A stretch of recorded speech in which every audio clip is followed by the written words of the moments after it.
Hi, here we are on the floor of ISE 2011, and I'm here with Bob Hallam, who is the chairman, Region 1 of CEDIA, which is co-owner of the ISE. And Bob, you must be pretty proud of ISE this year. Bob, we're delighted. It's been, I suppose, a tremendously successful show in what continues to be a challenging environment, but one I think that is consistently improving. And we're delighted. All of the matrices for this show is showing a positive figure, both in terms of new exhibitors, an increase in the overall exhibition numbers, and of course, very significantly, a huge increase in the number of attendees for this show. So I think it's great to have something at this stage in the year that kicks off, obviously, with a very positive note, and hopefully that will continue throughout the entire year for the industry. I think it's great timing for the industry, and ISE is certainly on a roll, and more growth in the future. But here also this year, there's one more exciting thing in the educational aspect that you've developed and that you have here at ISE. Can you tell us a little bit more about CEDIA education here? Yeah, well, I mean, education, and particularly education and delivering member benefits to people outside of the English-speaking parts of the world has been certainly a very significant part of my involvement with CEDIA.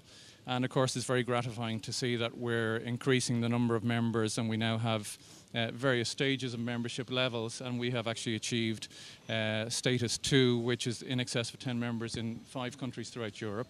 We're continuing to extend those numbers, and we're continuing to focus on other countries, but we are actually offering for the first time ever our certification EST2 exam in multiple languages at this particular show. So this is a tremendous opportunity, and it's proved to be a wonderful venue for us to reach out to some of the members outside of the English-speaking parts of the world and to really drive some value there.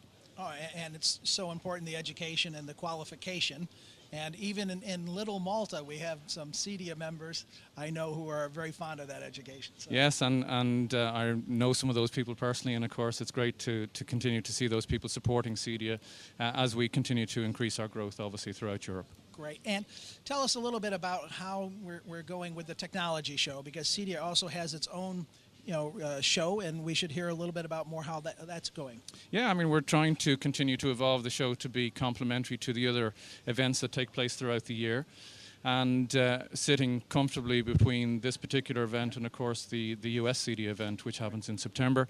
The UK show is a very strategic show for what's happening specifically in the residential market, and we are continuing to attract new exhibitors to that show. We now have 13 new exhibitors for the show for this year. Okay. We're getting significant support from some of the existing people in this space, and we expect to see a significant increase in the attendance as I think the knock-on effect, as we've seen here in this show, continues to ripple throughout some of the other events throughout the year. So it's going to be a big show, and we're very much looking forward to June of this year. I know that we were an exhibitor at the last show, and we found it to be a very innovative show, and we liked the format and some of the things that happened there that we thought were better adapted to the residential. So we look forward to it again.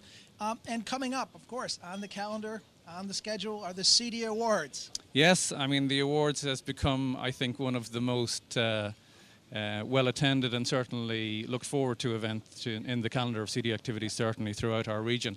And again, it's a reflection of the fact that we have managed to extend our member base and, of course, the attraction of entering the awards. Last year, I think we had winners from 11 different countries. We have entrants from throughout the region, not just within Europe, but of course into the Middle East, from Russia, right, and even further afield from South Africa. And the attraction of that, certainly for any of the member companies who are successful in winning one of those awards, is a tremendous badge to have on their CV, and of course to use that to obviously promote themselves, and for us as a trade association to take those and to bring them into the environment where end users, specifiers, and other people who obviously look to this particular industry can see examples of what CEDIA members do and how they do it traditionally better, we feel, certainly, than people who are outside of the CEDIA trade association. All right, and Bob, I think you're doing a wonderful job, in your chairmanship of CEDIA, and I just want to ask you, what do you see as the challenge ahead for CEDIA this year? What's on your agenda?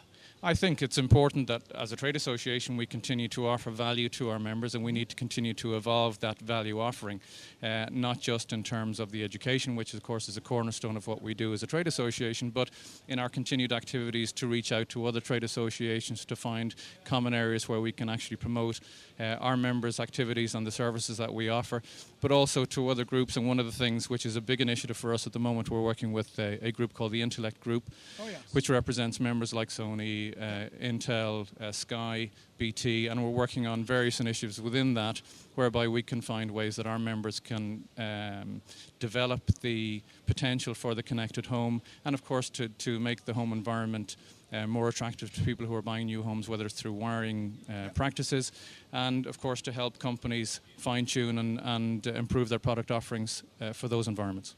All right, well, thank you very much, Bob. That's it here from the floor of ISE 2011. That's the two Bobs. Thank you, Bob. Signing off. Thank you very much. Thank you.